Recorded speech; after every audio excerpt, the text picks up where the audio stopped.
रेत की चोरी हो रही है, भ्रष्टाचार हो रहा है, किसी तरह से प्रशासन का ध्यान नहीं है। अब जब हमने फिर खनिज विभाग के अधिकारियों को फ़ोन किया, जब जिला खनिज अधिकारी उनसे बात की, तो उन्होंने पहले तो ये कहा कि ठीक है मैडम, मैं भिजवाता हूँ। उसके बाद कुछ देर बाद फिर हमने जब संपर्क साधा तो उन्होंने कह दिया कि मैं तो अभी भोपाल में हूँ और मैं अपने मातहत अधिकारियों को भिजवाता हूँ। तो 1.5 घंटे बाद, जबकि बालाघाट से धापेवाड़ा की दूरी मुश्किल से 10 किलोमीटर है, लेकिन 1.5 घंटे बाद खनिज अधिकारी आए, खनिज इंस्पेक्टर आए और उन्होंने फिर 6 डंपर मौके पे पाए गए। उनकी जब्ती की कार्रवाई हमने खुद खड़े रह के करवाई और फिर पुलिस विभाग को भी सूचना दी गई। तो पुलिस विभाग के भी यहाँ के थाना प्रभारी अपने नए स्टाफ के साथ आए। तो कहने का मतलब ये है कि कितने बड़े पैमाने पर रेत का अवैध खनन हो रहा है, चोरी हो रही, और ज़्यादातर डंपर बाहर से आ रहे हैं। सिवनी ज़िले की बहुत बड़ी संख्या में यहाँ पे आ रहे हैं। यहाँ की रेत जबलपुर तक जा रही है, पूरे इलीगल तरीके से रेत का खनन हो रहा है और इस पे हमारे जिला प्रशासन का ध्यान आकृष्ट कराना जिम्मेदारी है हमारी, और जिला प्रशासन को इस पर ध्यान देना ही चाहिए, क्योंकि सभी जानते हैं कि बहुत बड़े पैमाने पर यहाँ रेत की चोरी हो रही है। और जो ठेकेदार के लोग हैं वो बाहर ज़िले के हैं, बाहर प्रदेश के हैं, उनका कोई पुलिस वेरिफिकेशन नहीं हुआ है, कोई उनके ऑथेंटिक वो अपनी जानकारी नहीं दे पा रहे हैं कि वो हैं कौन, क्या हैं।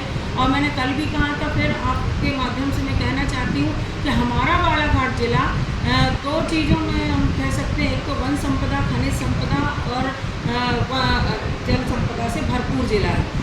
दूसरी बात, हमारा ज़िला बेहद संवेदनशील ज़िला है, नक्सल प्रभावित ज़िला है। उसके बावजूद अगर बिना पुलिस वेरिफिकेशन के दूसरे स्टेट के लोग आकर यहाँ ठेकेदार के साथ मिलकर काम कर रहे हैं, तो ये समझ लीजिए कि आपराधिक गतिविधियों को बढ़ावा मिलेगा कि कम होंगी, ये भी एक सोचने वाली बात है।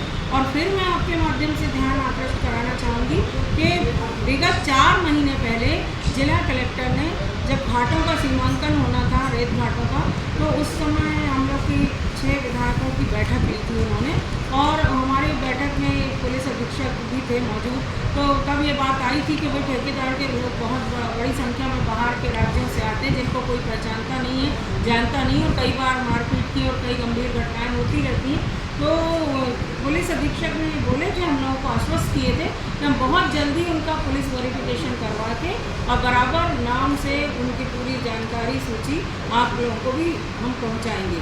लेकिन आज बड़े अफसोस की बात है कि 6 जनप्रतिनिधि जिस बैठक में बैठे हैं पूरे बालाघाट जिले की 6 विधानसभा क्षेत्रों के, आज तक हमें पुलिस अधीक्षक कार्यालय से किसी तरह की कोई जानकारी नहीं मिली है और ना ही कोई संतोषप्रद जवाब मिला है आज दिनांक तक। तो ये भी एक बहुत गंभीर मामला है।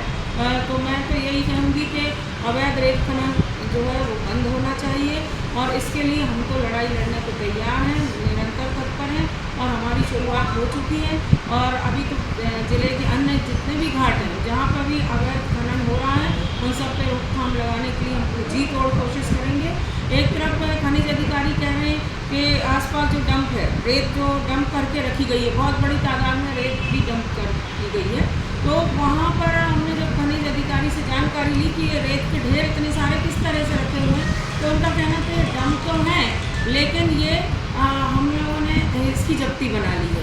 तो जब्ती बनी हुई है, इसमें किसी का कोई अधिकार नहीं है, शासन की संपत्ति है। लेकिन उसके बावजूद भी बड़ी हास्यास्पद बात है कि डंप की हुई रेत भी लोड की जा रही है डंपरों में और बाहर ले जाई जा रही है। और एक महत्वपूर्ण बात मैं आप लोगों का ध्यान आकृष्ट कराना चाहूँगी कि फॉरेस्ट के रिजर्व क्षेत्र में भी रेत का खनन हो रहा है। ये बहुत गंभीर मामला हमने कल आंखों से देखा है। अब जहाँ तक सीमांकन हुआ वहाँ तक रेत ठेकेदार को पूरा अधिकार है, वो निकाल सकते हैं, उसमें किसी की कोई आपत्ति नहीं है, हमारी भी नहीं और किसी की होना भी नहीं चाहिए, लीगल है। लेकिन अगर रिजर्व फॉरेस्ट इलाके तक से भी रेत अगर निकाली जा रही है, तो फिर कहने की बात है कि फिर वन विभाग क्या कर रहा है? इतना बड़ा जो फॉरेस्ट डिपार्टमेंट है वो उसका ध्यान क्यों नहीं जा रहा है इस तरफ? आज एक गरीब किसान, गरीब हमारे गांव के भाई लोग जलाऊ लकड़ी के लिए अगर बैलगाड़ी से या साइकिल से एक गट्ठा लकड़ी भी ले आएंगे तो उनको फॉरेस्ट के कर्मचारी रोकेंगे, उनके साथ मारपीट करेंगे, अभद्र व्यवहार करेंगे, उनको फाइन करेंगे, उनकी जब्ती बनाएंगे, दुनिया भर से की तरह से उनको प्रताड़ित करेंगे। और आज करोड़ों अरबों रुपए की रेत इस तरह से रिजर्व फॉरेस्ट एरिया से निकाली जा रही है, तो फॉरेस्ट के अधिकारी आँख बंद करके बैठे हुए हैं।